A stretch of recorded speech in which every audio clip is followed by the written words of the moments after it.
मैं घर पर अकेली रहती थी। पढ़ाई पूरी करने के बाद मैंने नौकरी शुरू कर दी थी और अपने पैरों पर खड़ी हो गई थी। मेरा नाम सीमा है। उस समय मैं 25 साल की युवा और साधारण सी दिखने वाली लड़की थी।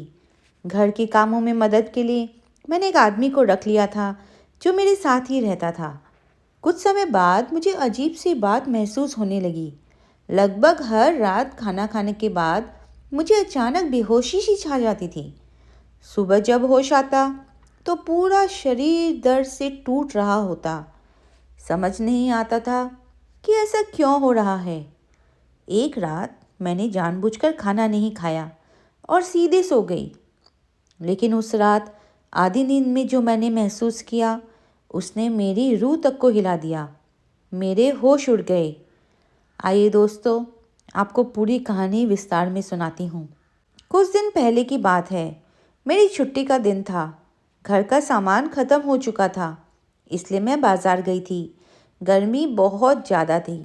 एक हफ्ते का राशन खरीदने के बाद जब मैं घर लौट रही थी तो अचानक भीड़ में एक आदमी से टकरा गई। मेरी वजह से उसे ज़ोर से चोट लग गई। वह पसीने से तर था, शायद गर्मी और थकान दोनों से। मैंने तुरंत उनसे माफ़ी मांगी। तब उसने धीमी आवाज़ में कहा, बहन, मुझे काम की सख्त ज़रूरत है। पहले मैं एक दुकान में काम करता था, लेकिन वह दुकान बंद हो गई। तब से बेरोज़गार हूँ। रोज़ बाज़ार आता हूँ काम की तलाश में, लेकिन उम्र देखकर कोई काम नहीं देता। बहुत बुरी हालत में ज़िंदगी जी रहा हूँ। आप मेरी मदद कर दीजिए। जो काम कहेंगी मैं कर लूँगा। इतना कहकर उसने अचानक मेरे हाथ से सामान से भरे बैग अपने हाथ में ले लिए और बोला, बहन, मैं आपको आपकी कार तक छोड़ देता हूँ। बदले में आप मुझे कुछ पैसे दे देना। उस पल में कुछ समझ नहीं पाई। गर्मी, थकान और उसकी बातों ने मुझे उलझन में डाल दिया था। उस आदमी की हालत देखकर मेरे मन में उसके लिए दया उमड़ आई। वह उम्र में मेरे पिता के बराबर था। उसका झुका हुआ चेहरा और थकी हुई आंखें मुझे बार बार मेरे पिता की याद दिला रही थी। उसकी बातों में बनावट नहीं थी। वह बहुत शालीन और समझदार लग रहा था, जैसे किसी अच्छे घर से ताल्लुक़ रखता हो। हालात ने उसे इस मोड़ पर लाकर खड़ा कर दिया था कि उसे मुझसे नौकरी मांगनी पड़ रही थी। मैंने थोड़ी देर सोचकर कहा, बाबा जी, ठीक है, मैं आपको अपने घर के काम के लिए रख लेती हूँ। मुझे ऐसे आदमी की ज़रूरत है जो घर का सामान ला सके और छोटे मोटे काम संभाल सके। अगर आपको कोई आपत्ति ना हो तो आप मेरे साथ चलिए। मेरी बात सुनते ही उनके चेहरे पर एक हल्की सी मुस्कान फैल गई, जैसे किसी ने डूबते को सहारा दे दिया हो। रास्ते में मैंने उनसे उनके परिवार के बारे में पूछा। तब उन्होंने बताया कि वे दूसरे शहर से या नौकरी की तलाश में आए हैं और अपनी बेटी की शादी के लिए दिन रात मेहनत कर रहे हैं। हर पिता की तरह वे भी अपनी बेटी को दुनिया की सारी खुशियां देना चाहते थे। उनकी बातें सुनकर मेरी आंखें भर आई। मैंने उनसे ढाढ़स बांधते हुए कहा, आप चिंता मत कीजिए, सब ठीक हो जाएगा। घर पहुंचकर मैंने बाबा जी को घर के ज़रूरी काम समझा दिए। मैं चाहती थी कि वे हल्की फुल्की सफाई भी कर दे। मेरा घर बहुत गंदा तो नहीं रहता था, लेकिन नौकरी की वजह से मेरे पास समय ही नहीं होता था। तभी बाबा जी ने कहा कि उन्हें खाना बनाना बहुत अच्छी तरह आता है और वे मेरे लिए रोज़ खाना बना सकते हैं। यह सुनकर मुझे काफ़ी राहत महसूस हुई। मैं एक कामकाजी महिला थी, इसलिए मैंने उनसे साफ कह दिया कि अब घर की सारी जिम्मेदारी उन्हीं की होगी। बदले में मैं उन्हें अच्छी सैलरी दूंगी। मेरे पास पैसों की कोई कमी नहीं थी, लेकिन अकेले रहकर नौकरी और घर दोनों संभालते संभालते मैं भीतर से बहुत थक चुकी थी। मुझे लगा शायद अब मेरी ज़िंदगी थोड़ी आसान हो जाएगी, इसलिए मैंने बाबा जी को अपने घर में रखने का फ़ैसला कर लिया था। मुझे वे सच में बहुत अच्छे इंसान लगे थे। बड़े से घर में मैं बिल्कुल अकेली रहती थी, तो मैंने उन्हें एक कमरा दे दिया। कम से कम घर में किसी की मौजूदगी तो रहेगी, ऐसा मुझे लगा। कई साल पहले मैंने अपने माता पिता का घर छोड़ दिया था। मुझे घर की चार दीवारों में बंधे नियम और रीति रिवाज बिल्कुल पसंद नहीं थे। मेरे पिता ने मुझे अच्छी पढ़ाई दिलाई थी, लेकिन वे मेरी नौकरी करने के सख्त खिलाफ थे। उनका मानना था कि पढ़ाई पूरी होते ही लड़की की शादी कर देनी चाहिए। उन्होंने मेरी तीनों बड़ी बहनों के साथ भी यही किया। पढ़ाई खत्म होते ही उनकी शादी कर दी गई और उन्हें नौकरी करने का मौका तक नहीं दिया गया। मैं अपनी ज़िंदगी में ऐसा नहीं चाहती थी। इतनी जल्दी शादी करने की मेरी कोई इच्छा नहीं थी। मैं अपने पैरों पर खड़ी होना चाहती थी, अपनी पहचान बनाना चाहती थी।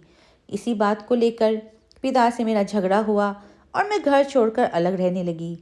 घर छोड़ते वक्त पिताजी ने मुझसे कहा था, जब तुम्हारा मन दुनिया के रंग ढंग से भर जाएगा और तुम थक जाओगी, तब तुम्हें अपने पिता की एक एक बात याद आएगी। आज लगता है शायद पिताजी बिल्कुल सही कह रहे थे। मैं उन्हें बहुत याद करने लगी थी। जब भी काम से थक कर घर लौटती तो वही खाली घर मुझे अपने माता पिता की याद दिला देता। बचपन में उन्होंने हमें कितना संभाल कर रखा था। घर की कोई चिंता नहीं, कोई जिम्मेदारी नहीं। मैंने कभी घर का कोई काम तक नहीं किया था। लेकिन जब मैंने गुस्से से घर छोड़ दिया तो सब कुछ खुद ही करना पड़ा।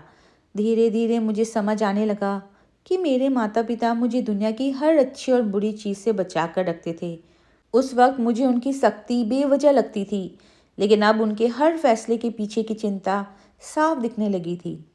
मेरी डिग्री के दम पर मुझे एक बहुत अच्छी कंपनी में नौकरी मिल गई। जब भी पीछे मुड़कर देखती तो लगता कि घर छोड़ने का फैसला मैंने सही लिया था। मैंने अपनी पहचान बनाई थी, लेकिन इसके बावजूद अब माता पिता की याद मुझे भीतर से बेचैन कर देती थी। पिताजी अक्सर कहते थे, नौकरी करने वाली लड़कियों को भी एक दिन शादी करनी पड़ती है, इसलिए बेहतर है कि समय पर अच्छे घर में शादी करके विदा कर दिया जाए। फिर भी मेरा विश्वास यही था कि पहले मुझे खुद को मजबूत बनाना है, अपने पैरों पर खड़ा होना है, कड़ी मेहनत करनी है और ज़िंदगी में कुछ हासिल करना है, ताकि किसी के सामने झुकना ना पड़े। मैं इतनी जल्दी शादी नहीं करना चाहती थी। घर छोड़ने के बाद मैंने अपने सारे सपनों को पूरा किया था। बाबा जी के घर में आने के बाद मेरी ज़िंदगी काफ़ी बदल गई थी। मैं पूरी तरह तनाव मुक्त रहने लगी थी।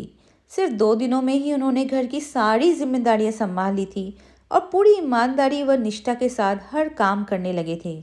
मैंने उन्हें सिर्फ घर के कामों के लिए रखा था, लेकिन उन्होंने खुद ही खाना बनाने की जिम्मेदारी भी अपने ऊपर ले ली थी।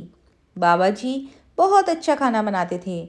उनके आने के बाद मैंने नियमित रूप से घर पर रात का खाना खाना शुरू कर दिया। इससे पहले या तो मैं बाहर से खाना मंगवा लेती थी या थकान की वजह से बिना खाए ही सो जाती थी। रात का खाना खाते ही मुझे इतनी नींद आने लगी कि बिस्तर पर लेटते ही मैं सो जाती और सीधे सुबह ही आँख खुलती। बाबा जी के आने से पहले मेरी नींद बहुत ख़राब थी। पूरी रात बिस्तर पर लेटी रहती, फिर भी नींद नहीं आती थी। शरीर हर वक्त दर्द से भरा रहता था। लेकिन उनके आने के बाद मुझे गहरी और सुकून भरी नींद आने लगी। एक रात मुझे ऑफिस का कुछ ज़रूरी काम निपटाना था, इसलिए मैंने खाना एक तरफ रख दिया और लैपटॉप पर काम करने लगी। थोड़ी देर बाद बाबा जी कमरे में आए। मैंने उनकी ओर देखकर पूछा, इतनी रात को यहाँ क्या कर रहे हैं? उन्होंने धीरे से कहा, मुझे लगा आपकी तबीयत ठीक नहीं है। आपके कमरे की लाइट जल रही थी, इसलिए देखने चला आया। आपकी चिंता हो रही थी। मैंने उन्हें बताया कि मैं बिल्कुल ठीक हूँ और सिर्फ ऑफिस का काम कर रही हूँ। उनसे कहा कि वे जाकर सो जाएं। बाबा जी चुपचाप वापस चले गए। लेकिन जब मैं काम ख़त्म करके सोने लगी तो मेरे मन में एक सवाल उठने लगा। बाबा जी इतनी रात तक जाग क्यों रहे थे, जबकि हर रोज़ वो मुझसे पहले उठ जाते थे। मेरे उठने से पहले ही घर की सफाई हो जाती थी और जब मैं बाहर आती तो वे मेरे लिए नाश्ता बना रहे होते थे। इन सब बातों को सोचते सोचते मैं सो गई और रोज़ की तरह सुबह उठकर ऑफिस चली गई। लेकिन उस दिन मन के किसी कोने में बाबा जी को लेकर अजीब सी बेचैनी थी। मैं उन्हें ठीक से जानती भी नहीं थी, फिर भी उन पर इतना भरोसा कर लिया था कि उन्हें अपने घर में जगह दे दी। ऑफिस में भी काम को लेकर कई तरह की परेशानियां चल रही थी और ऊपर से बाबा जी को लेकर मेरे मन में सवाल उठते जा रहे थे। हालांकि उनके व्यवहार या काम में मुझे कोई कमी नहीं दिखती थी। वे अच्छी बातें करते थे और पूरे मन से काम करते थे। फिर भी पिछली रात की घटना ने मुझे थोड़ा भ्रमित कर दिया था। शाम को जब मैं घर लौटी तो बाबा जी तुरंत चाय बनाकर मेरे कमरे में ले आए। मैंने उनसे उनके परिवार के बारे में पूछा और यह भी जानना चाहा कि उनकी बेटी की शादी कब है। उन्होंने बताया कि उनका परिवार गांव में रहता है। शहर में आए उन्हें कई साल हो चुके हैं। साल में बस एक बार ही गांव जा पाते हैं। उनकी बेटी की शादी में अभी 5-6 महीने बाकी थे और उसी के लिए उन्हें पैसों की ज़रूरत थी। मैंने उन्हें भरोसा दिलाया आप चिंता मत कीजिए, मैं आपकी बेटी की शादी के लिए जितना हो सके मदद ज़रूर करूँगी। यह सुनकर वे बहुत खुश हो गए और अपने कमरे में चले गए। लेकिन मैं वहीं बैठी सोचती रही, क्या मैं इस आदमी पर भरोसा करके सही कर रही हूँ या नहीं। मेरे मन में आया कि मुझे एक बार उन्हें परखना चाहिए। उस रात मैंने जानबूझकर खाना नहीं खाया और बीमारी का बहाना बनाकर जल्दी सोने चली गई। मैं आंखें बंद करके काफ़ी देर तक लेटी रही, लेकिन कुछ भी नहीं हुआ। तब मुझे लगा कि शायद मैंने बेवजह एक अच्छे इंसान पर शक कर लिया है। मैं खुद पर ही शर्मिंदा होने लगी कि कैसी कैसी बातें सोच रही थी।